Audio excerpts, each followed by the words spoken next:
Good morning, everybody. This is IT Live, brought to you by Academy of Sports and Outdoors. I'm Texas Homer. That is Paul Wadlington. We're going to start the show answering the question, can this new offensive line protect the quarterback? As you guys remember, we had some issues with that. And then we're just going to free flow. We are officially in the offseason, so we are just going to chat. But before we do that, head over to Inside Texas. You can join for just $1 right now. New members only. Old members, we still love you, man, but you're already there. Come on, give us a break.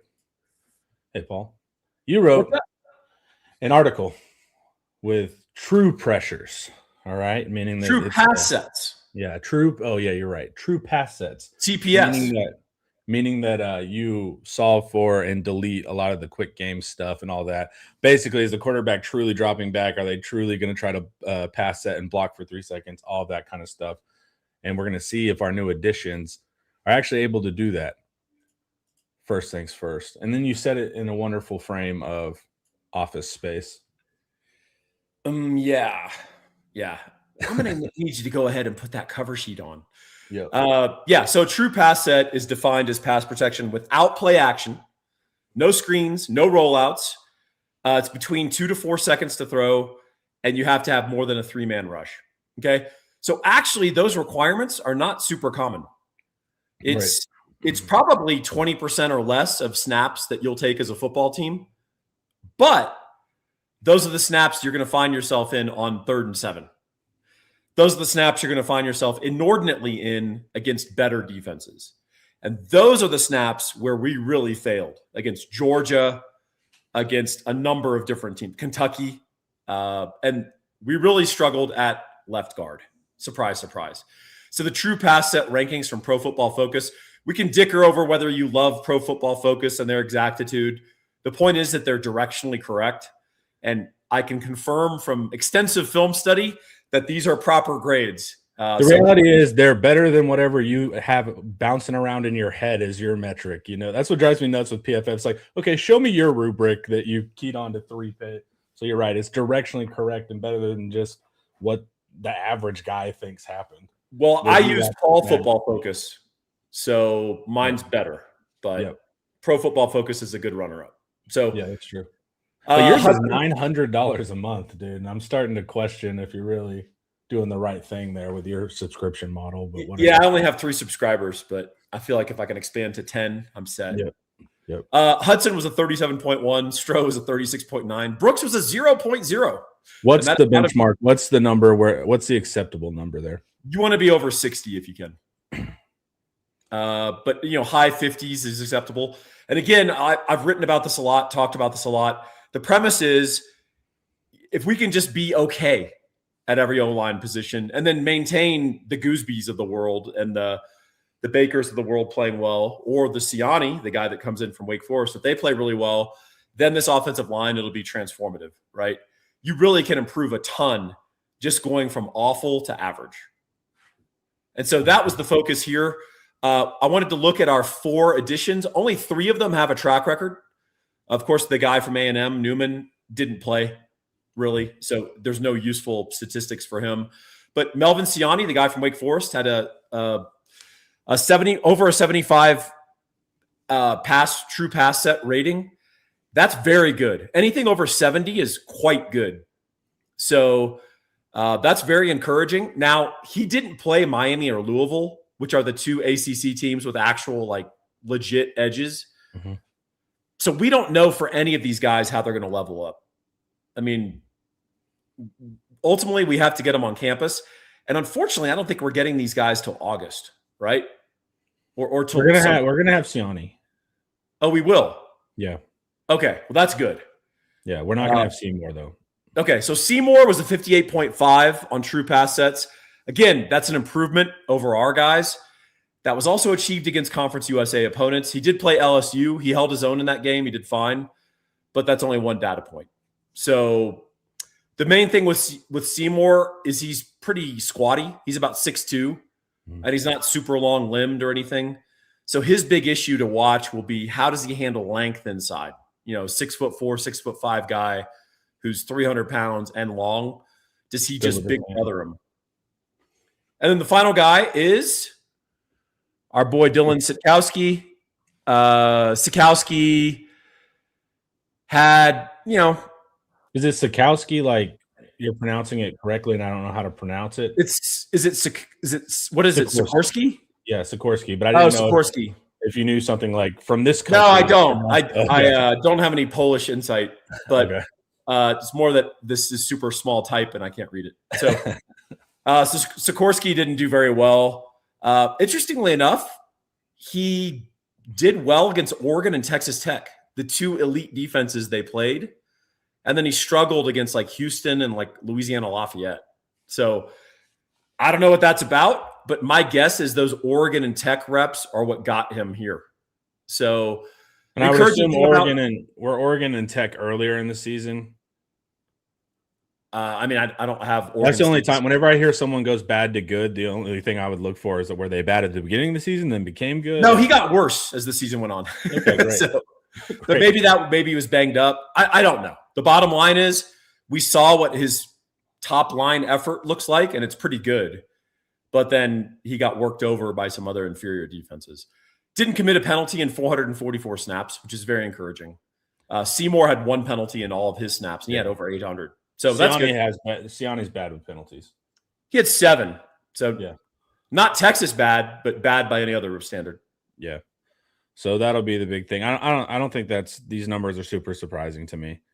And we don't know how they level up. We just don't know. And so you have multiple things going on, right? All these players are improving because they're still in college, right? But they're also going against inferior competition largely. And then when they get to Texas, is the thought that they get coached better? Or are they getting coached the same? Or are they getting coached worse? We don't know. So there's a lot of things to think about. My guess would be with these additions, and then you also add Newman, who doesn't have a track record. My thought would be that we've upgraded the starting offensive line. I just don't know what our depth is going to look like. I agree. Like I said, getting to average is an upgrade. I mean, because we had just total liabilities. Even when I put on the all 22, it's like I know what this offensive line was, and it still shocks me. Like whenever I watch it, I commented back to someone on Twitter. It was like an NFL guy doing a scout of was it Onyedem at A&M, the interior pass rusher, Tyler Onyedem. And he was like, "Man, this guy's an NFL player," which he is. But the game he watched was Texas, and he was on the left guard, and he was like, I was telling him, I was like, "Hey, man, just as like an evaluative tool, I agree that Onyedem is a good NFL player. Do not value him based on what he did to Texas's left guards. You're going to get a really false impression." I do agree that it's going to actually the floor is much higher, and I like Seymour too. We just got to see when he gets here and or if his waiver goes through, which is a fun game that Texas is playing that I don't necessarily understand, but hey, at least you got a guard, right? They must feel pretty good about it, or else they wouldn't have done this. So we'll see. Interesting question in the chat. So this is something I talked about whenever I did his film study. He anchors well. So whenever he's in pass set, he can jump back and set his feet and get under guys. So he anchored pretty well. And most importantly, the thing I noticed with him is he kept his feet under him generally in the run game and the pass game. Our huge issue with our offensive line is we're constantly bending at the waist, not the hips, and we're lunging for guys and missing guys. Turning our shoulders. Exactly. And there wasn't a lot of that on the tape. I thought he was just kind of a sound player. And so let me read the question for anyone who might be listening on the pod. As someone who knows next to nothing of football technique, would Seymour's stature not lend itself to being able to go under and through taller D linemen's pads?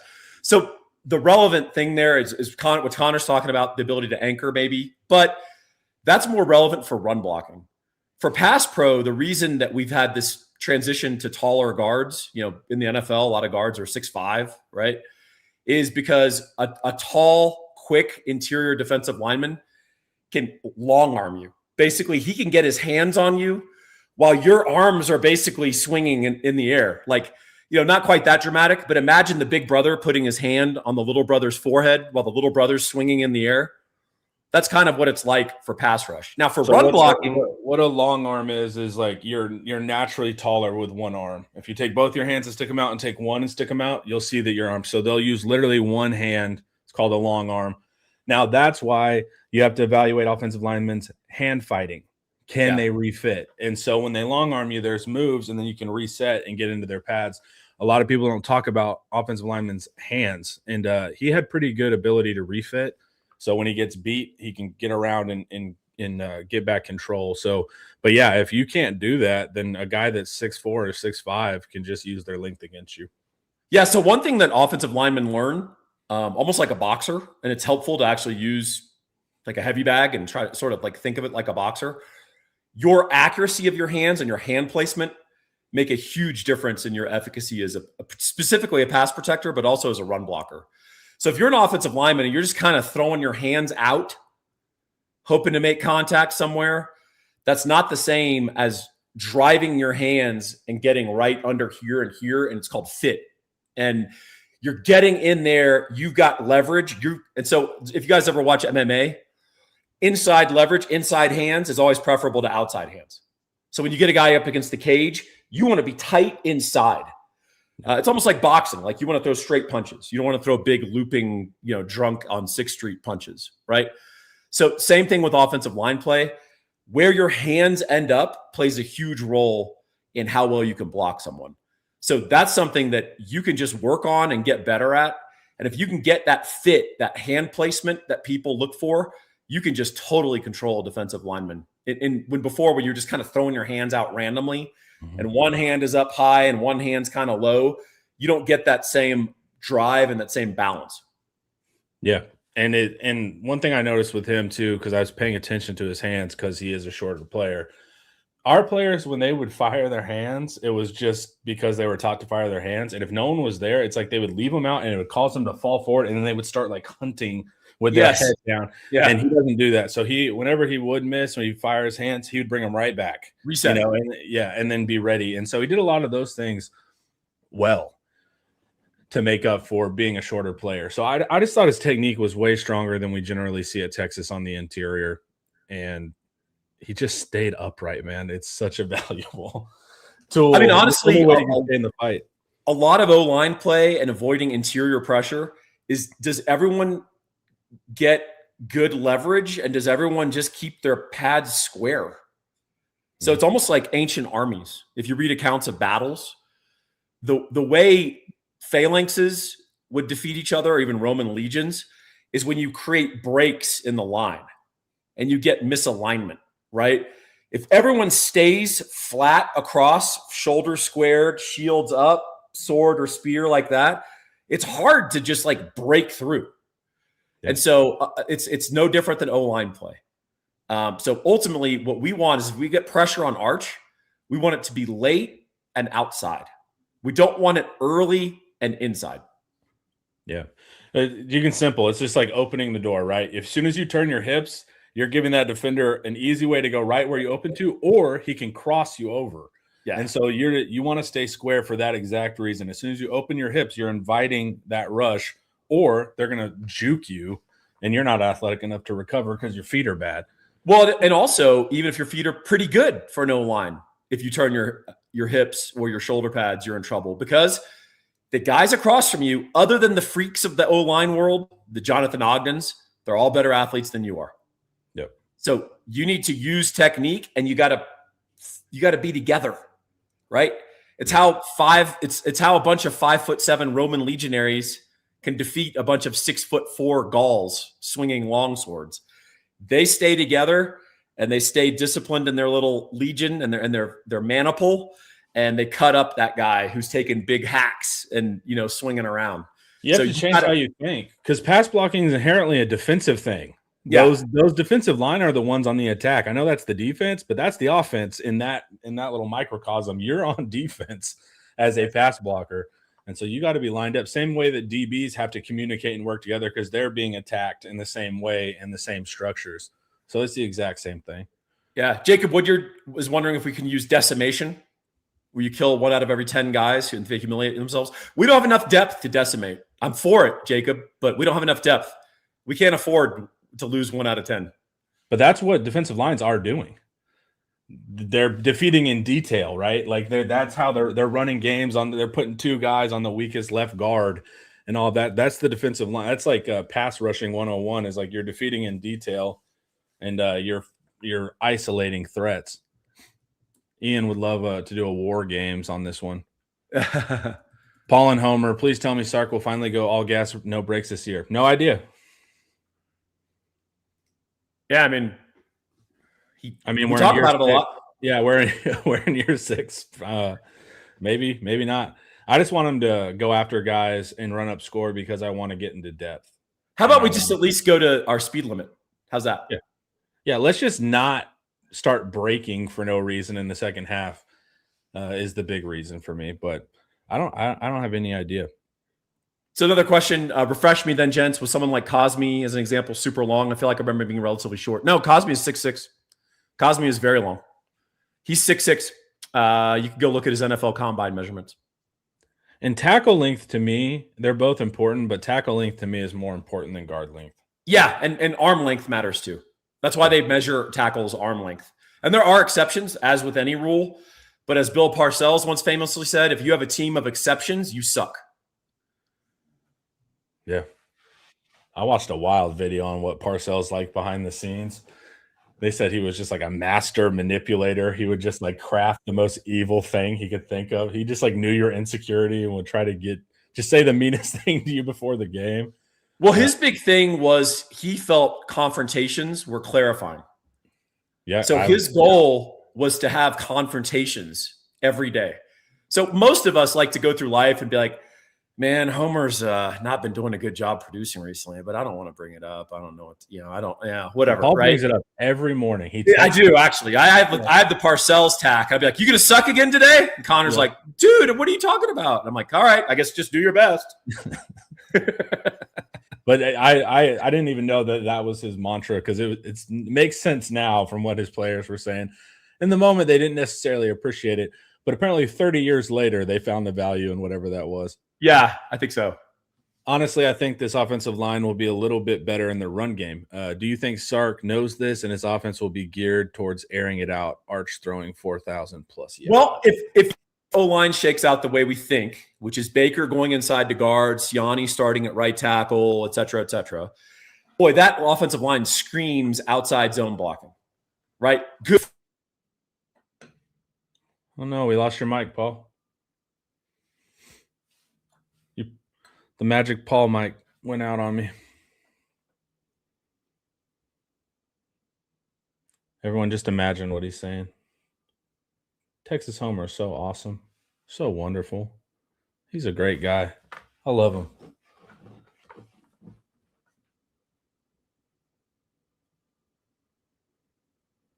How's that? There we go. You're back. All right.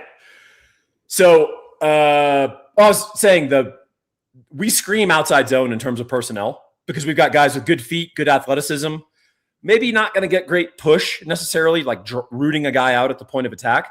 So just craft out an outside zone team, have 1 or 2 man blocking counters to that, quite literally a counter being one of them. And then let's go with that. But Sark has we've tried to be like every running game type for every game. And we try to have a different game plan for every defense. And it's wonderful if you can pull it off, but it doesn't seem like we can pull that off very well. We thought we had our identity for outside zone against OU, remember? And then we didn't really follow up with that. So what I do worry about the outside zone stuff is, when we do our shows with Pac, Ian and I, he's really familiar with what Georgia does. And this is part of the reason why they just keep owning us.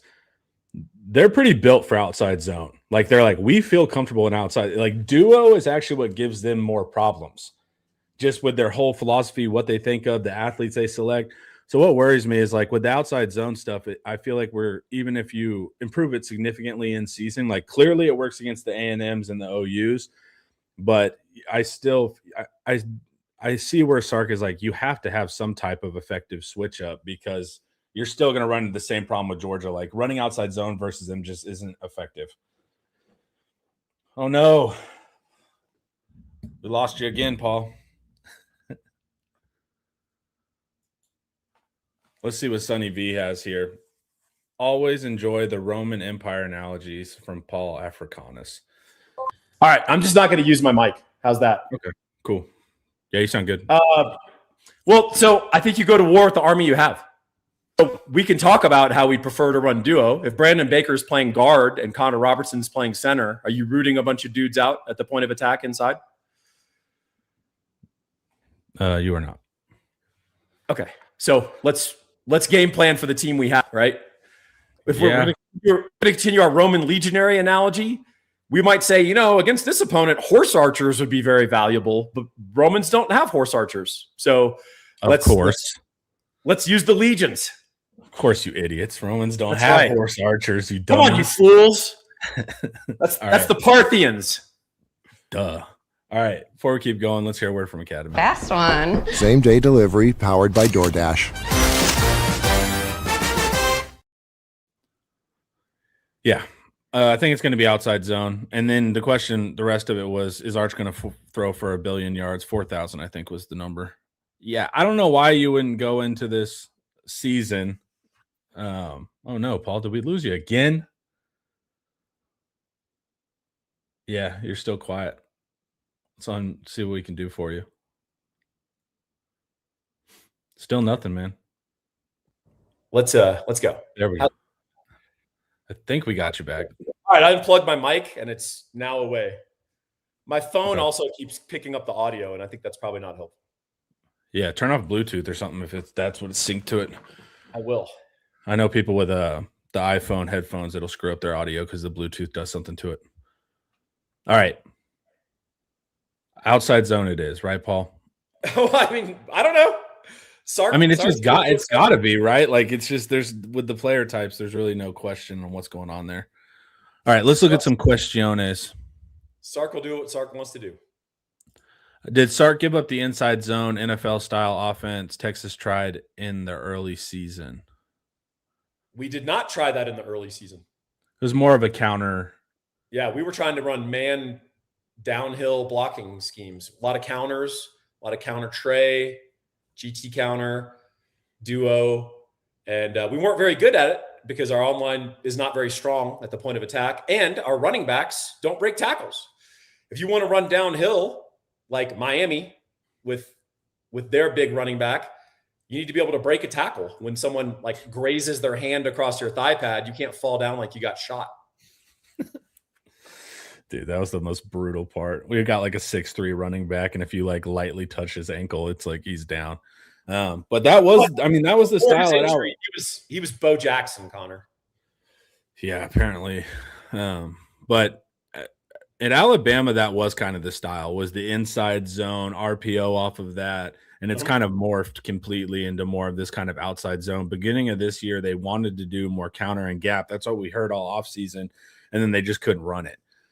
So they had to go back to outside zone. Luckily, outside zone works very well against our rivals because they play a defensive style that lends itself to getting beat on outside zone, though. So if you're going to look on the bright side of that, it's that it does absolutely crush the defenses we hate.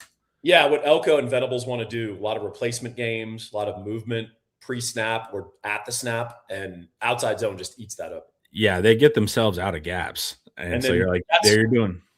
Outside zone is all about like, you want to go that direction? Cool, let's go that direction, but more than you want to. And then all of a sudden there's a huge gap. Yep. General CFB landscape question. Do we know who some of the top guards across the country are going into next season then? Just for knowledge, or I mean, they're not on our team, so why do we care? Yeah, I don't know. I haven't looked at top guards. I've looked at the guards from this year for the NFL because I just look at where Texas is and not. But no, I have no idea who the top guards are. What was a little frustrating is you could just do like a fan scout on PFF and just sort for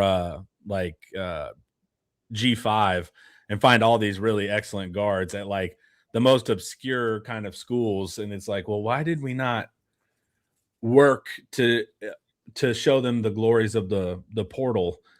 So that part was kind of weird. Their guard strategy, hey man, it's like they might have pulled it out at the end at Seymour. It still was a very strange process. And then your final piece is Seymour, who like you're going to have to likely go to court for. And so it's just it was just very, very strange. I still do not think that was the most effective way to solve that position. Yeah, and unfortunately, it looks pretty clear like we blew some of the interior developmental pipeline, right? 1000%. Brooks transferring out, Kibble transferring out, etc. You add that to the other losses. And these are guys that we picked, right? These are guys that we wanted, and they didn't hit. And you could say, well, we've got a development problem, well, we got a strength problem, we got a technique problem.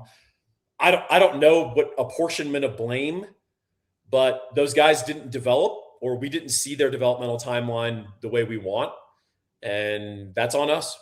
That's on Texas, that's on Kyle Flood, that's on Sarkisian. So, ultimately we've got to fix that, because we can't do you got to use the portal to supplement, but you can't build out your offensive line every year with the portal. OU, look no further than to our rivals up north, and to see the dangers of building out your offensive line new every season. It's not good. Paul, what do you think? Eric reported that they're actually going into more strength this offseason, getting back to back squats and stuff like that. I mean, what do you think? Cool. The fact that we're having this discussion is hilarious to me. Why we just realized lifting heavy makes you strong. Cool. Apparently, that's what I'm saying. But it's like, do you feel like that's just off-season banter, or do you? It could be off-season BS, because they know the criticisms. The fact is, in 2021, we had a guy come in from the outside, a consultant, and he told Sark, hey, your guys are weak. Like, your team is physically weak. And we were. If you watched us on the field in 2021, we were weak. So he came on as a consultant. We lifted heavy. Everyone got strong in 2022 and beyond. The minute that guy departed, we went back to all of our old habits. So, I'm tired of talking about it. And honestly, people sort of resort to, well, he's a college strength and conditioning coach. He knows more than you. Okay, cool. That's why we're so strong at the point of attack then. Yep. And it's like they can know more than you in 99% of circumstances, but there might be 1% where you're like, hey, I think I have the edge on this part. Talking to former players, they said it, they were stronger under Yancey. And he said that they weren't as flexible, they weren't as mobile, they didn't have as much of the, athleteosity, I guess you could say, but they were stronger, and they saw their maxes go down after Sark arrived. They got more. Yancey's problem is he didn't have a concept of strong enough, which is, it's good you got Keontae Ingram strong. He doesn't need to be walking around at 240 in the offseason. Jake Smith was the most jarring one. He's a slot receiver. He looked like a little H-back by the time they were done with him. And it's like they made him run. He's one of the whole point is he was fast as hell, and then he became a really stiff runner, because people don't talk about, gaining a lot of weight quickly. Your body still has to catch up to that, all the ligaments and all that stuff too. So it's like you can bulk on these pounds, but it's still going to probably take a year for everything to even catch up to the weight gain too. And so they can get far less athletic, even though they're stronger. And also it's like there's a difference between strength and hypertrophy, right? Like the gaining of muscle versus the gaining of strength. Like there's rock climbers that are strong as hell and they're little skinny guys. So you can't, and that's what they're doing. They're doing low rep, high weight. So that's lends more towards actual strength building. And if you watch any of the YouTube channels, all those guys are obsessed with muscles and hypertrophy. So they want you in the higher rep range. So you can get guys stronger too without necessarily adding a ton of bulk, even though the bulk looks cooler. 100%. Yeah. And ultimately what we want is power. It's strength over time, right? And there's two ways you get power. One, it's your parents. It's literally your CNS, right? It's how quickly your dendrions fire, like central nervous system. Yeah. It's literally why a guy who's a high school junior, who's 6 feet and 155 pounds, and he can barely squat his body weight. How is it he has a 37-inch vertical leap? It's his CNS. It's his explosiveness, his ability to recruit his muscle fibers quickly, right? He has natural power. The other way to develop power is strength. It's strength over time. You can't impact the time factor very much. That comes from your parents. The strength part, you can impact by getting strong. That's the variable you can adjust.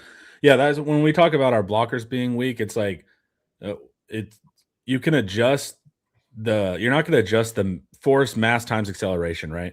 you can't adjust mass on the field because you're just going to weigh what you weigh on that day. So you're just going to have to start running faster and hitting guys harder. Like that's how you're going to have to play with the acceleration variable if you're undersized and move guys with more speed. That's why outside zone can do that as well. Well, and that is the SNC part, the conditioning part of SNC. I think we do a good job.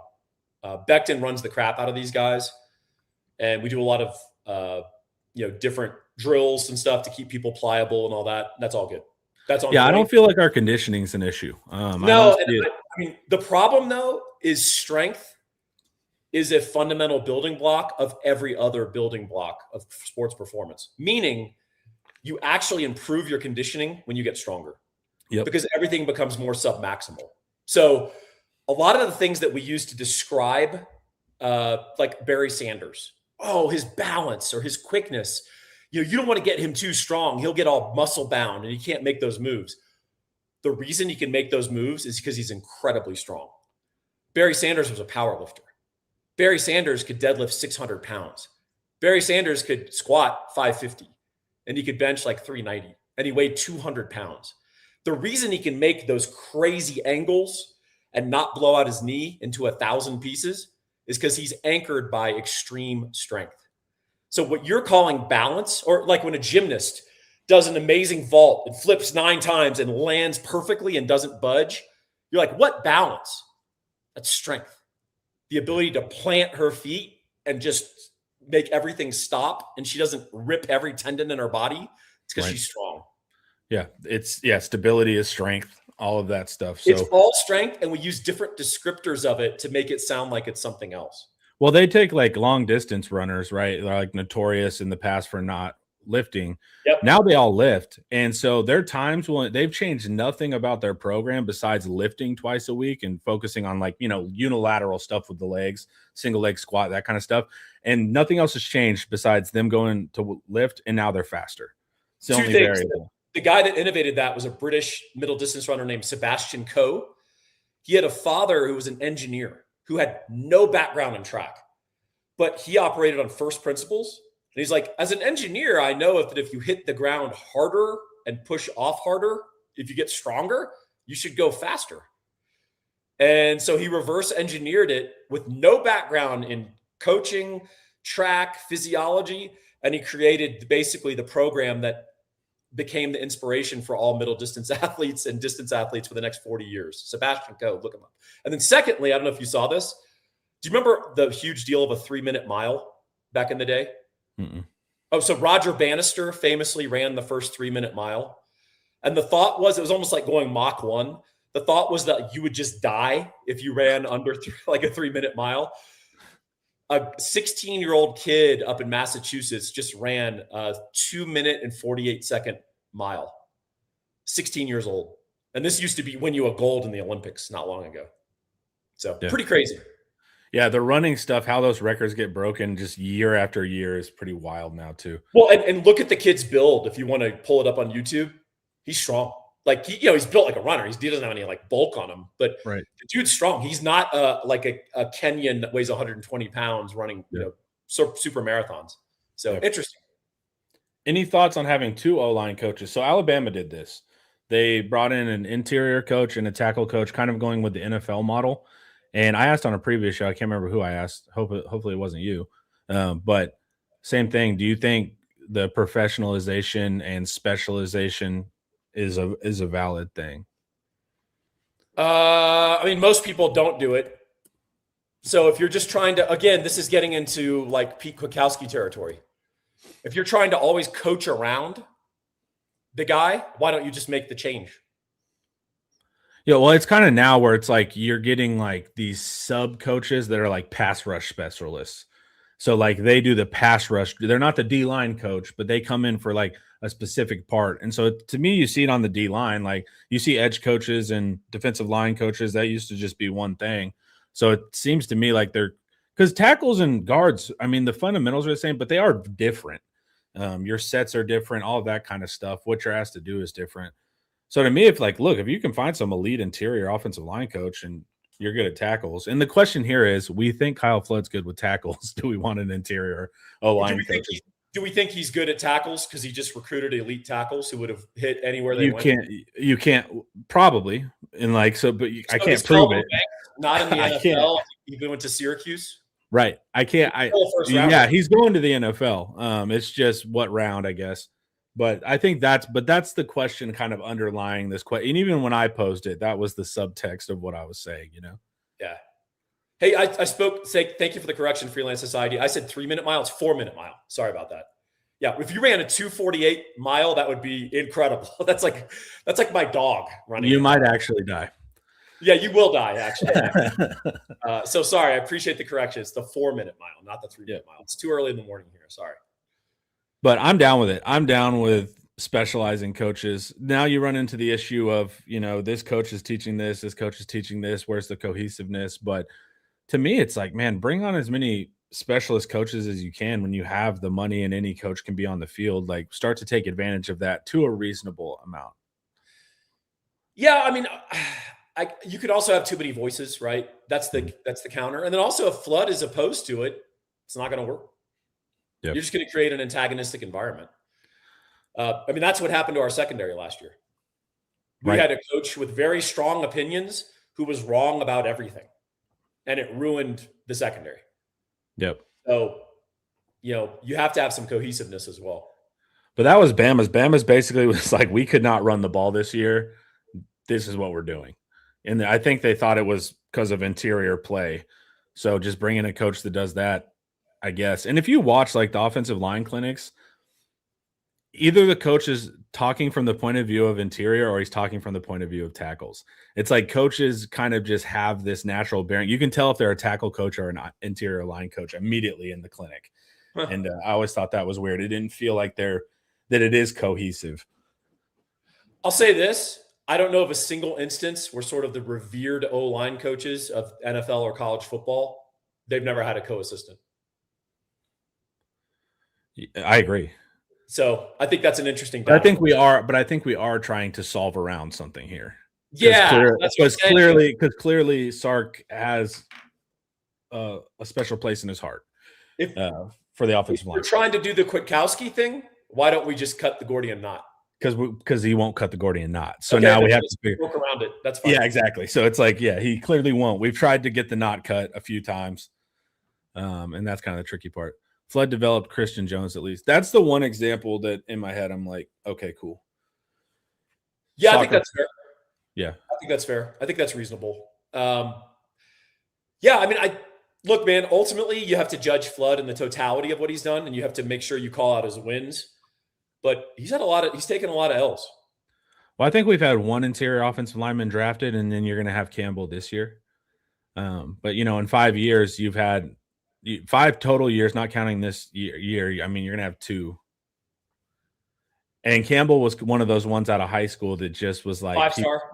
Yeah, he's just going pro because he's a rare. And I'm not saying for Campbell, he deserves to go pro, but I'm saying he would also just go pro for a rare ability to move at that size. Well, if we look at draft, the other thought is, he goes in the 4th round. Would he have gone in the 2nd with a different coach? Correct. And the other one was Hayden Connor, who was a tackle. Playing guard. He was in there basketball. Right. And so it's like he was just a tackle they moved to guard. So it's like, as far as like this guy was very much a guard and we developed him as a guard, has not really proven out yet. Well, and it's intriguing too, because I remember we did this deep dive a long time ago, me, Justin Wells, and Ian. And I did a lot of the research, so I kind of went down the rabbit hole on it. And the idea was, out of high school, which of the high stars tend to hit at a high rate and which positions are the most developmental based?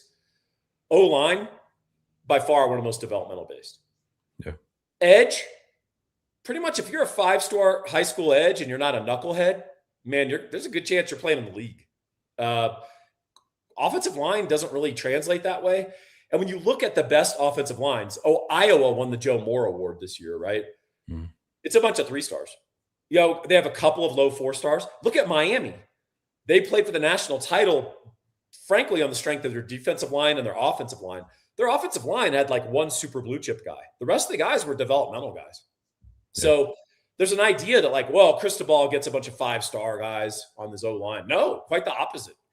he takes guys that he profiles, because as much as Cristobal gets grief for his in-game decision making and strategy, he knows O-line play cold, and you can see that in that Miami program. So generally, the longer time horizon the player is, the worse the projection is out of high school. So it's like if you're used to offensive lineman playing 4 or 5 years, it's harder to project. When you got a star edge like Colin Simmons, he's going to be out in 3, shrinks the distance.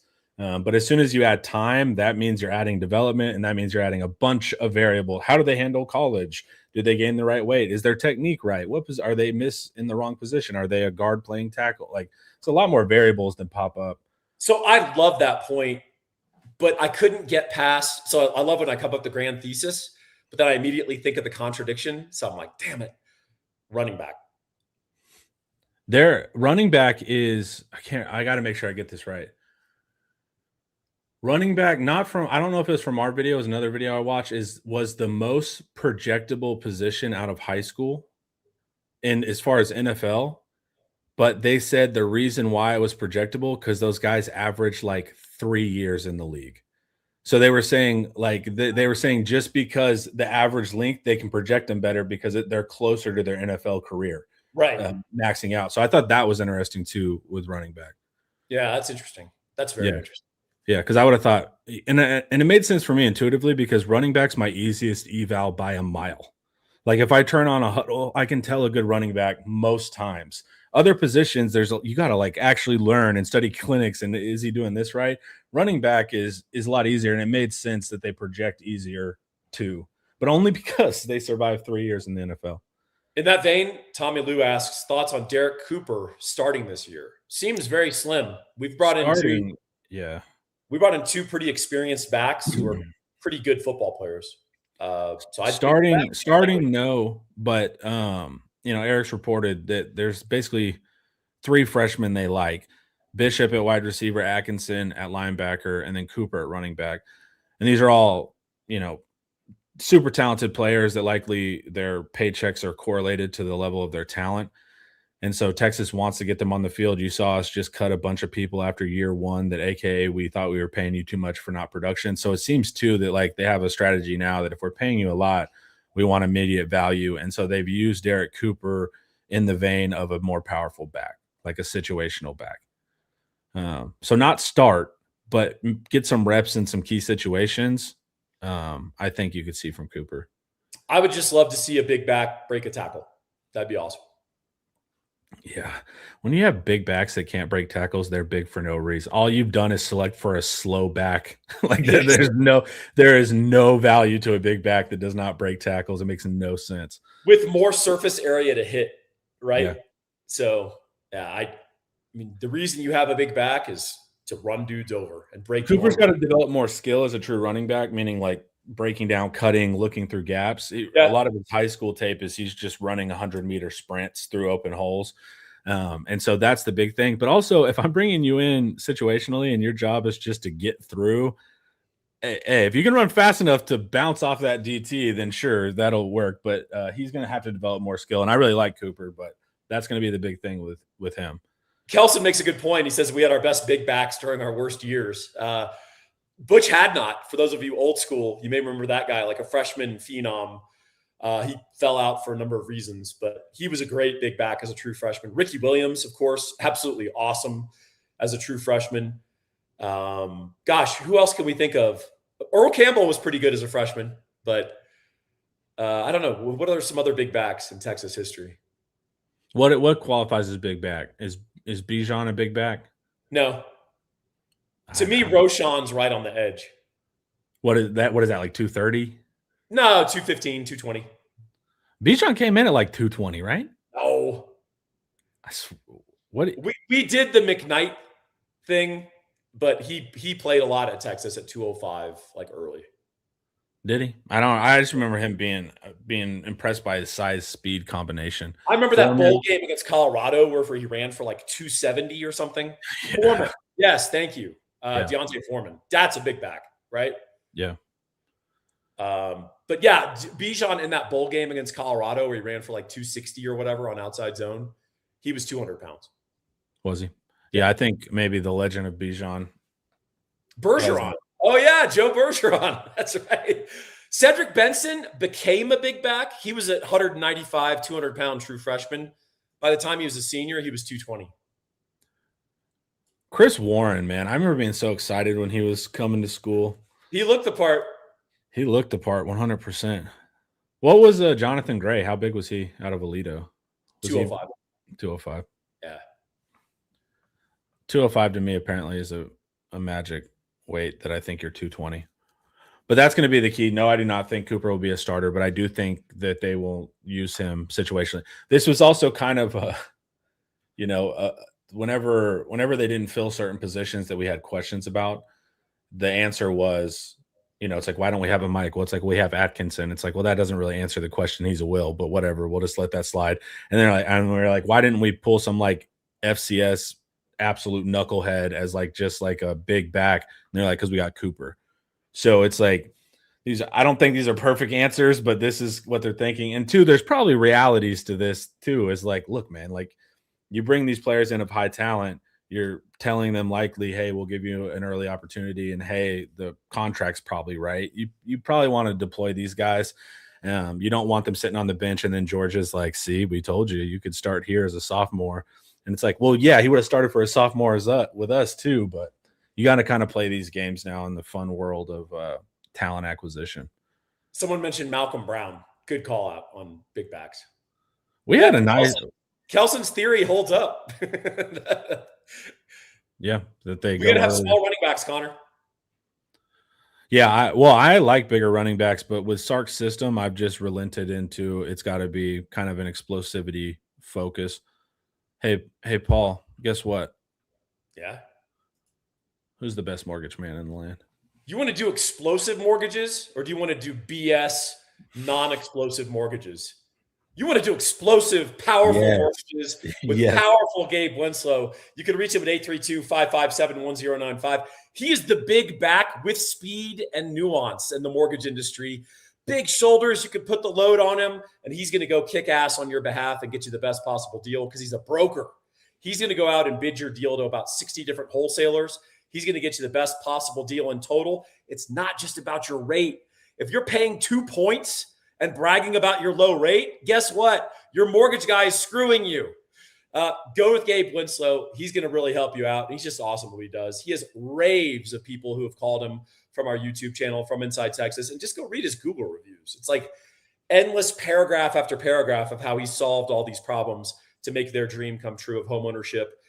If you need to refi, if you got a high rate, we're at the lowest rates in 3 years right now, just give him a call. 832-557-1095. Whoa. Good stuff, Paul. That was explosive. That was an explosive ad read. That was a really powerful ad read, like Gabe. And Gabe's real high character guy too. So he's got it all. He's a locker room guy. Yeah, on top of everything. He is quite literally a locker room lawyer, but in the positive sense. He has a law degree, but he's not going to be like scheming and politicking behind the scenes. God bless him. We got to ask Kelson who the locker room lawyer was in his era. We're going to do a podcast with Drew and Jet this afternoon. It'll release tomorrow. Who really sucked in the locker room, guys? Well, we are doing fun stories. So we're doing Jet's going to tell us about the transition from Herman to Sark, what that meant, and then of course Drew's always got the trump card story of the national championship. He doesn't wield it with much power. Drew's very humble, and he's very humble with it. I would be reminding people all the time. all the time. I just constantly lift it up. I would introduce myself as Connor Moffett national champion at some point, but that's gonna be a really fun world locker room. I do remember laughing. So I mean, and there's degrees of this, but you remember when it came out at Colorado a couple of years ago that they were having a bunch of fights in the locker room?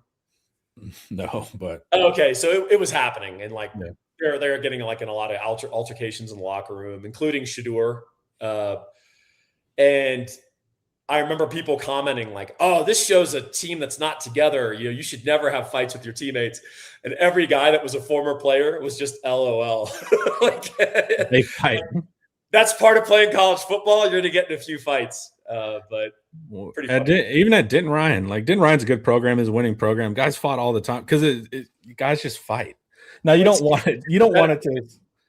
but it was often like, and it was legitimate locker room fights, like people are watching to make sure the coaches don't come around the locker room fight. Now I think about a lot of parallels to prison, but it was calm. They fought in the baseball locker room too. It was just wow. I think you guys are geared up at Denton, if you know what I'm saying. But, I think probably you don't want to fight during games. That's where the line should be drawn. Correct. You want to avoid altercations. Drew says it's more wrestling. All right. Yeah, rarely bloodshed. Rarely bloodshed. Great. That's good to know. I'm excited about that side of it. Any final thoughts, Paul? I want to ask you about the Super Bowl. What about it? I barely watched the NFL. You know what? I barely watch the NFL now either, because it's the only true weekend day that I have during football season, right? Sunday, somewhat, because I have to write a postmortem that day. But what struck me is how college football, as this playoff is going to expand, and I'm sorry to tell you people that it's going to expand, not necessarily next year, but soon. I think you're just going to see the team that wins the national title is the team that won some games, and it's about as good a team as the 4 other teams that didn't. Because when you look at the Patriots and the Seahawks, neither team screams dominance. If you guys have a different opinion in the chat, please let me know. But I'm not looking at these 2 teams being like, whoa, all-timers. They're just 2 teams that survived the playoff, and now they're going to play. And there could be 2 other teams, and it would be the same quality level of football that made the playoffs. So I almost wonder if that's what college football is going to look like. Who kind of gets hot late, who stays uninjured, and then who just happened to win the game. So that's really, when you watch these guys that break down the NFL, the first thing they thought, I'm getting a pest control guy come here for a second. You hear my dogs barking? I hear your vicious dog. Luck is introduced. Give me 2 seconds. I'll let him in. Just talk to the chat, Paul. Give me 1 second. It's all good. I'm going to talk to the chat. Jacob Woodyard says what kind of my point, which is this year's been the most wide open NFL college football in my recollection. And I agree. I mean, there's not to disrespect Indiana. In fact, I mean, I thought they were a worthy champion, but I feel like the NFL is reflective of what we're seeing in college football, which is, I don't look at the Seahawks and go, what an all-timer team. I look at the Seahawks and go, that's a pretty good football team. I look at the Patriots and go, they're pretty good. I think you could have replaced them with 2 other teams that were in the playoffs, and you'd have no drop-off in the quality of the Super Bowl. So I just think that's a very interesting thing that we're looking at in the NFL. I think maybe the all-timer NFL teams that we can remember the old Seahawks with the Legion of Boom, or even the Cowboys of the 90s. I just think that might be a thing of the past. And same thing with like 2019 LSU. I don't know if we're going to see a football team like that again with that kind of depth and that kind of star power at every position. All right, quick thing before I left. There's a good study on that it is luck-based, like you were saying. So injuries play a huge factor. Basically what they did is look through who had the best regular season records and who won the Super Bowl. We're not correlated. It's the odd part is we think of the playoffs as a clarifying factor, like the proving of the better team. It's actually just, like you said, who got hot latest. And that's more of a factor than technically the best regular season football team. So that's what's weird, is you would think the playoffs would prove definitively who was the best in season and not necessarily. Now, sometimes you get Indiana, sure, this is more NFL, right? But as we go to more NFL, you will actually just see who's playing best in late November. Yeah, I mean, I almost think, it's not exactly like baseball, but it's kind of like in the sense that, with especially the early playoffs when you're playing 5 games, I think someone did a statistical stress analysis, and you need to play like 19 game series to get like a true winner where luck is less of a factor, et cetera. Yeah. But ultimately in baseball, if you have 2 great pitchers, you're going to win your 5 game series, right? Yep. But then as you get into the 7 game series, it can take on a different dynamic. But supposedly you're supposed to play something like 19 games to get like a true measure of the better team. Otherwise, there's a big element of luck. But I think that's engaging too. Like if fans know that, they're like, I didn't have the best team, right? Like our thoughts were, and I wasn't really on this boat. I still didn't trust Texas at the end of the season, but there were legitimate arguments for, hey man, was Texas figuring it out? Can they do it now? And so that's also exciting once you know that it is a big luck component and it is mostly about who's playing better late.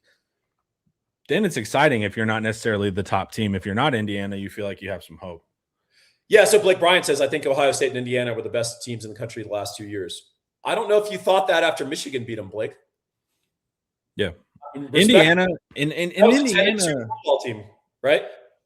But it's also too, it's like your brain will retroactively make that work. Yes. Because a lot of people were not saying, I think Indiana's the best team in the country. They were 200-1. Right. And so it's like when they win, it's easy to go, yeah, that's what I thought. And I don't know about you.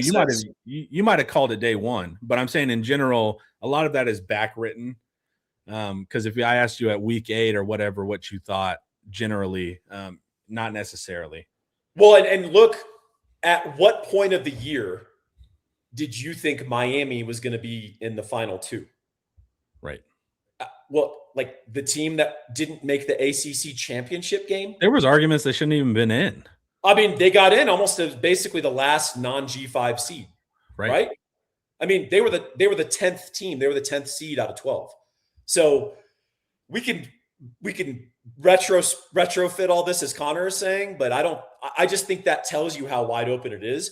And maybe the best bet for the playoffs is you take the team that you think is the most talented, that underachieved the most in the regular season, and then you bet that they'll put it together in the playoff. Because that's what Ohio State did 2 years ago, and that's what Miami did this year. Yeah. Yeah. But that gives you solace, right? Whenever you're like sitting there in week 4, like, what the hell are we doing? That used to just mean you were dead in the water. And if our schedule breaks out the way I think it might, we don't know yet because we don't know how good LSU is going to be. We don't know how good Ohio State's going to be. I suspect good. If we don't know how our schedule truly breaks out, but say it breaks out really well, like all those teams are awesome and we play like 7 top 25 teams and like 5 top 10 teams. If that's the case, a 10-2 Texas is a damn good team, and you got to be scared of those guys in the playoffs. Yeah, but you can't have the magical third loss. It's going to take 10 years for this committee to figure it out. 3 losses is magical, Connor. It's magical for our wonderful voters, man. If you played a 12-game regular season where you played 12 teams that were all in the top 25 and you went 9-3, the playoff committee would be like, but you didn't go 11-1. That's what I'm saying. It's so brutal. And that 11-1 team played 2 ranked teams, right? Yep. They're like, but 1 loss is less than 3. And you're like, It drives me nuts. Like, they're literally evaluating teams with 4 TV screens on. They're not. Like, dude, there's no way. There's no way. Also, they're not sending their best. Yeah, they're not. But it's like, man, that's what's tough is like you can have the argument and you would be right, but it doesn't matter because the third loss is magical, no matter what, which is a bummer. But really, the answer now is hang around and get in the dance, and you have a shot. You don't have to be the dominant team, and you can become dominant. Like Indiana wrote that story at the end, but people are still like, I don't know about Indy. Ohio State's going to get them out in that first round. There was all of that talk. So they became more of a legendary team, but people were doubting them all season. So there was a brief bet on FanDuel that they took off the board, and it was Ohio State or Indiana to win national title. And you got plus money. So I bet that. And then tried to bet more as I thought about it because I was like kind of trying to think through the numbers and the brackets and stuff. And I was like, this was before the brackets were announced. And Ohio State and Indiana were on opposite sides. And so I was like, I went back to go bet more money and they pulled it. So interesting. Yeah. After I saw Indiana beat Ohio State in the Big Ten championship is when I thought they were the best team. Yeah, I think that's fair. Yeah. But yeah, it's you probably didn't think that in like week 5, right? Yeah. And also I can take the argument of they're the best team because they won, and we don't need to argue it further. So it's like I'll also accept that as well as like by definition they're the best because they won. Well, so college football fans uniquely, because we'll always talk about like all-timer teams. 2001 Miami, 2005 Texas, 2019 LSU, et cetera, et cetera. 95 Nebraska. The NFL will kind of do that, but you know what the Super Bowl is for? The playoffs are for crowning a champion. Yeah. They don't care about the best team in like a platonic sense. Like, you know, what is the ideal of the best team? This team must achieve the following. The NFL is like, hey, if the Seattle Seahawks win the Super Bowl, they're Super Bowl champions every bit as much as the 1995 Dallas Cowboys. And that's just the mentality of the NFL. And it's fully understood that the LA Rams were probably as good or better than Seattle if they played 10 times, right? We as college fans are still evolving because you'll always hear and read they're an unworthy champion. Oh, that's one of the weakest national champions of all time. That's not an NFL mentality. The NFL mentality is they won the Super Bowl. They don't care whether they were the best team.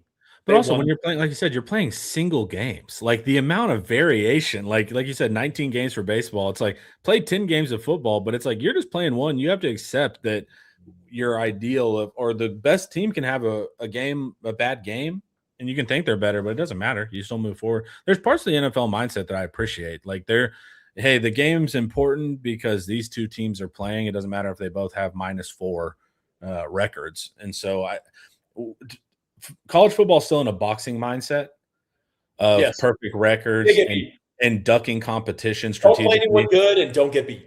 When you need to go to the MMA mindset, UFC has always been awesome because they said both these guys are undefeated. They have to fight, you know, and that's how that's what I like more. I like that mindset far. Yeah, I mean, there are UFC legends, Hall of Fame guys who are like 15-8. Yeah. Like, and they're awesome. And they fought like 12 champions, right? Yeah, exactly. There's, that is exactly right. But the fact is the committee's very unsophisticated and you got to duck competition. And I hate to say that because I love these early season non-con big opponents. Yep. And Drew played on teams where beating that big early opponent like propelled the team to greatness. Yep. But we should probably duck them. But you're also in conflict with your own admin because your admin loves that Ohio State's coming to town. Sure. So it's like, so you also like even within the building, you have the coach being like, "Look, man, this is if you lose this." And we never look at the argument of if you win this. We only look at the downside because the downside is so serious. But also you have your admin. It's like, yeah, I would much prefer Ohio State to come to town than directional state. So you even have that. You know what you do to solve that, and this is something I strongly believe in the playoff. You've got to incentivize high seeds and make the regular season matter more. Yeah. And then you can incentivize those bigger matchups by playing 2 home games in the 2 opening rounds of the playoff. Yeah. That's true. That would be huge. And I don't give a damn about minor bowls. Like we'll have the championships in bowls. That's fine. I like the Rose Bowl. I like Fiesta, whatever. But dude, you got to have a high seeds. They've got to get 2 home games rather than Well, it also trips me out, with you get your media credentials and stuff for bowls, and then like they'll always show you like their executive team. And there's like 12 executives for like this no-name bowl. And I'm like, what? Like the amount of money they generate is crazy. Cause I'm like, this is like having a full, like legitimate company for the Mission Salsa Bowl. And it's always so strange. I'm going to laugh. There's an old book called Death to the BCS, where the guy goes into the bowl system and the bowl representatives. And these are guys, just random business guys from the community. They make like $350,000 wearing a stupid blazer and going to college football games saying, I'm evaluating Texas and Georgia. Yeah, for the it's crazy. Bowl. It's insane. They don't work. They don't do anything. I know they don't. That's what I'm saying. I see these executive teams and I'm like, the game is like legitimately like you guys pop up a Twitter the month before, retweet something. It's like, it doesn't even make sense. There's a lot of money being just totally wasted on these nonsense bowls. But I don't know, man, if it's such a big deal, just like let them be a presenting sponsor of a home game. Yeah. If that's how you have to figure it out, okay, the Tortilla Bowl we can put your logo up, dude. Well, I can tell you what, Texas football fans, commercialization of football is going to increase, not decrease. So, our sacred uniforms, don't be real surprised if they've got a Vodafone patch or, Euro soccer teams that are like Vodafone, Qatar Airlines, all sorts of NASCAR. It's going to happen. Just wait. Yeah, it doesn't bother me as much. I just kind of get the game. That's like as American as it gets. Just put corporations on everything. So to me, it doesn't bother me, but it really like bothers deeply people. But I hate it. You're not going to be able to fight it, man. It's just the way of what we do, man. It's just how that's because you're corporate, man. I'm a voice. No, I just look out your window, man. It's like the billboards are everywhere. It's like it is what it is, man. Like they're gonna get their attention how they want. Everyone, head over to Inside Texas. You can join for just $1 single. New members would love to see you over there. Join in the community, talk with us, and of course, you can tag these guys. They legally have to respond to you, or you can take them to court. That's not true, but I think it's a really good selling point that I have. Inside Texas is a corporation, man. It is, man. Doing corporate things. Yes, we do some corporate businesses and such, dude. You ever seen the South Park movie where it's like it's the corporations doing corporate oration things? Dude, we have meetings and everything. That's right. All right, everyone. Thank you guys for watching. Of course, stay tuned in. We got recruiting intel coming up. Eric and I will do an update later in this afternoon as well. So stay locked in. This was brought to you by Academy Sports and Outdoors. Later, y'all.